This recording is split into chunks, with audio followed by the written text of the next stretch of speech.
April 24, 1570. Cairo, Egypt. Dawn never fully arrives. Smoke hangs low over the city, thick and unmoving. The streets are choked with dust and ash. Somewhere beyond the broken walls, artillery thunders again, deep, rhythmic, relentless, not the scattered roar of medieval siege engines. This is something new, something industrial, something final. Inside the citadel, the last Mamluk Sultan stands in armor. Tuman Bay II does not flinch. He knows what waits outside.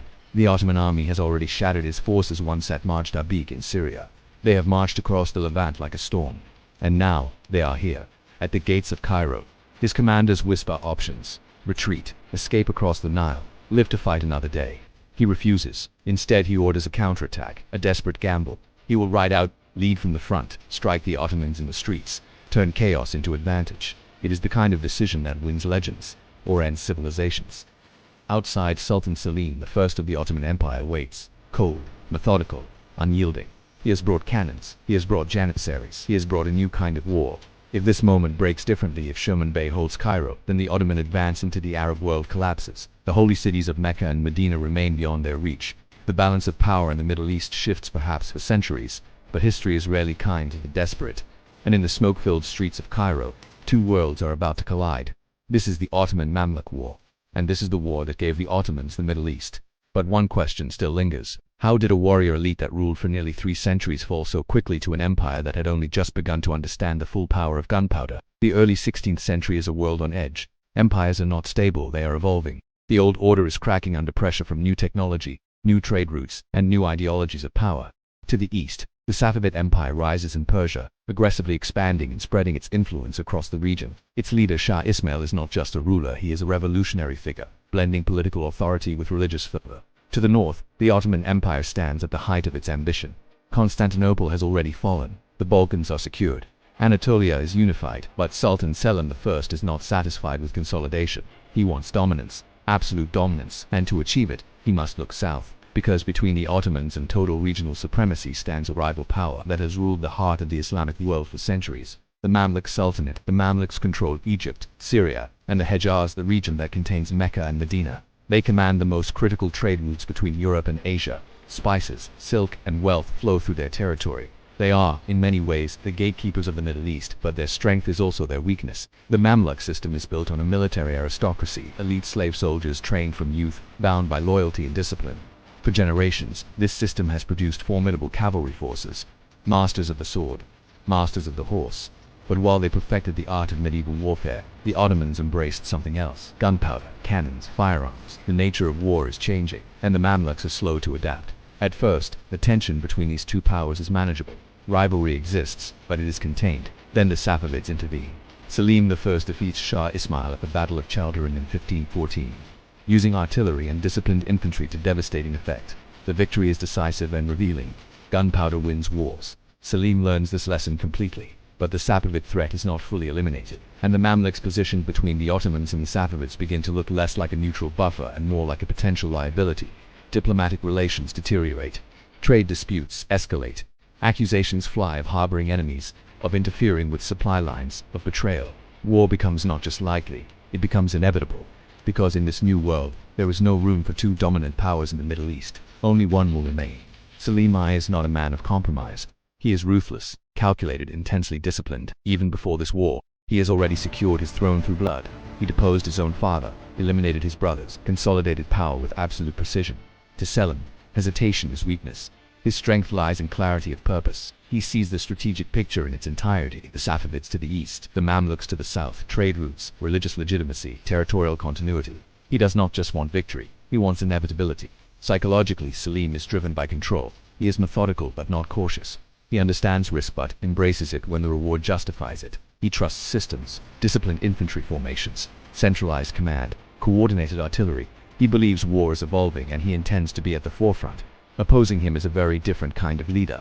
Tuman Bay II is young, charismatic, and deeply respected by his troops. He represents the best of the Mamluk tradition: bravery, honor, personal leadership. He fights alongside his men. He inspires loyalty, but he inherits a system already in decline. Internally, the Mamluk Sultanate is fractured. Power struggles among emirs weaken cohesion. Political intrigue distracts from strategic clarity. Tuman Bay faces not just an external enemy but internal instability. And while he understands the threat posed by the Ottomans, He is constrained by tradition. The Mamluk military elite resists change. Firearms are viewed with suspicion. Cavalry remains the dominant force. Psychologically, Tuman Bay is caught between worlds. He sees the storm coming, but he does not fully control the forces needed to withstand it. This is not just a clash of armies, it is a clash of mindsets. Adaptation versus tradition. Centralization versus fragmentation. Innovation versus legacy. The build-up to war is rapid and deliberate. Selim moves first. After securing his eastern flank against the Safavids, he turns his full attention south. His objective is clear: neutralize the Mamluks before they can align with his enemies or disrupt his supply lines. Intelligence plays a crucial role. Ottoman scouts map routes through Anatolia into Syria. Supply chains are established. Artillery is prepared for long-distance movement, an enormous logistical challenge. This is not a raid, it is a full-scale invasion. The Mamluks meanwhile scramble to respond. Their forces gather in Syria, preparing to defend key positions. But coordination is inconsistent. Communication between commanders is slow, strategic unity is lacking. Geography becomes a critical factor. The plains of northern Syria, particularly around Aleppo, offer open terrain ideal for cavalry maneuver. This should favor the Mamluks, but Selim sees something else. Open terrain also allows for the effective deployment of artillery. He plans to use it decisively. Imagine two giants, poised on the edge of a cliff. There are still moments, brief, fleeting, where diplomacy could pull them back, but the mistrust runs too deep. Both sides prepare for war, and neither truly understands how quickly it will be decided. The date is August 24, 1516. We're on the plains of Marj Dabiq, just north of Aleppo. The air is dry. Still, two colossal armies face each other. On one side, the Mamluks, tens of thousands of elite cavalry, their armor gleaming, their reputation legendary. For centuries, these have been the most feared warriors in the entire region. On the other side, the Ottomans, disciplined, organized, and equipped with something the Mamluks dangerously underestimate: gunpowder. The battle ignites with movement. Mamluk cavalry surges forward fast, aggressive, confident. This is their art of war: shock, impact, close-quarters combat. Overwhelm the enemy before they can even react. And for a moment, it seems to be working. The Ottoman lines begin to shift. Dust billows into the sky. The ground trembles under the thunder of hooves. Then the cannons fire. A wall of sound, a concussive shockwave rips through the air. Horses panic, screaming, rearing up. Formations that were a moment ago a perfect spearhead now break into chaos. The Mamluks have faced arrows and projectiles before, but not like this. Not on this scale. Not with this terrifying coordination. Janissaries, the elite Ottoman infantry, step forward, firing their muskets in disciplined rolling volleys. The battlefield transforms in an instant. The Mamluks' greatest strength, their speed, becomes their greatest vulnerability. Their unstoppable momentum dissolves into a confused scramble. Communication breaks down. Commands are lost in the deafening noise and choking smoke. And then comes the turning point. A key Mamluk commander, perhaps betrayed, perhaps simply misinformed, withdraws his forces at the most critical moment. The Mamluk line collapses. What was a powerful attack becomes a desperate, chaotic rout. By midday, the battle is over. The Mamluk Sultan, Olgari, is dead. Syria is lost, and the road to Egypt is now wide open. The aftermath is swift and devastating.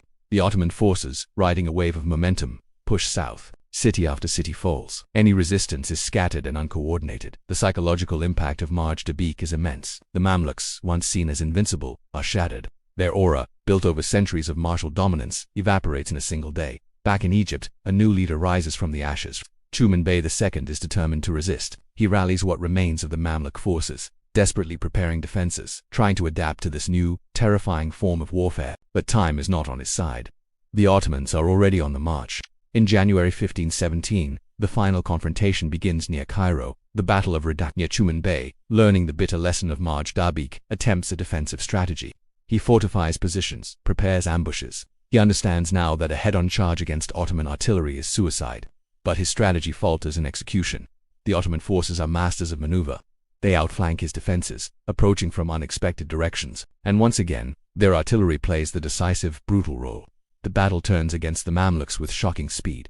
Cairo falls, but Tuman Bay does not surrender. He retreats into the city itself, launching a fierce guerrilla-style resistance. For days, the fighting rages in the labyrinthine streets. Close quarters, brutal, personal. This is no longer a conventional battle. It's a desperate last stand for a dying empire. Eventually, he is captured. He is brought before the victorious Ottoman Sultan Selim I.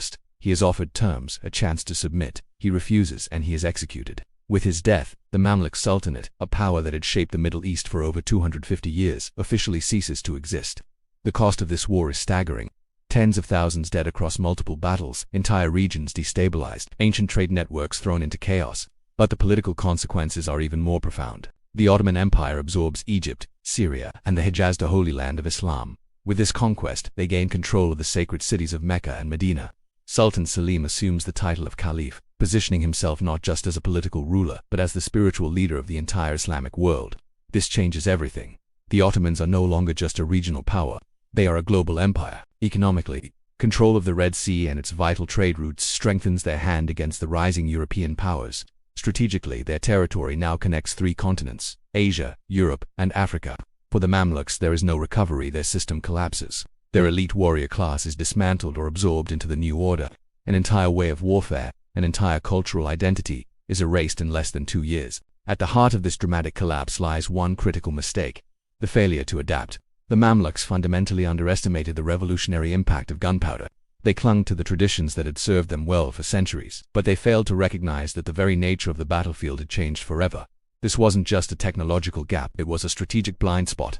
They didn't integrate firearms into their armies effectively. They didn't restructure their command systems. They didn't anticipate how artillery could reshape an entire engagement before the first sword was even drawn. And when the moment of truth came, they were utterly unprepared. Sultan Selim, by contrast, embraced change. He didn't abandon the traditional strengths of his army, but he augmented them with new, powerful capabilities. He understood that war is never static, and that survival depends on evolution. In this way, the Ottoman-Mamluk War becomes more than just a historical conflict. It becomes a timeless case study in transformation. It's a lesson repeated again and again throughout history. Those who adapt endure. Those who do not, disappear.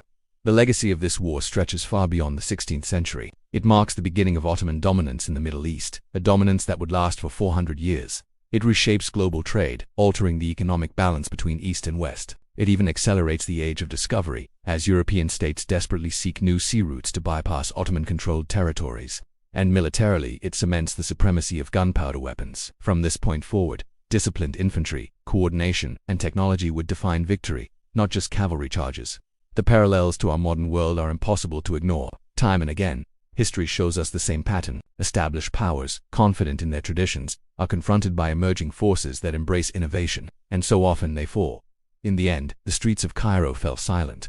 The smoke cleared, the banners hanging from the walls changed, but the lesson remains etched into the stones. Empires are not destroyed in a single battle. They are undone long before, by the decisions they fail to make, the changes they refuse to see. And somewhere, in the echo of that distant cannon fire, one question lingers. If the Mamluks had adapted, would the map of the world look the same today? Thanks for watching.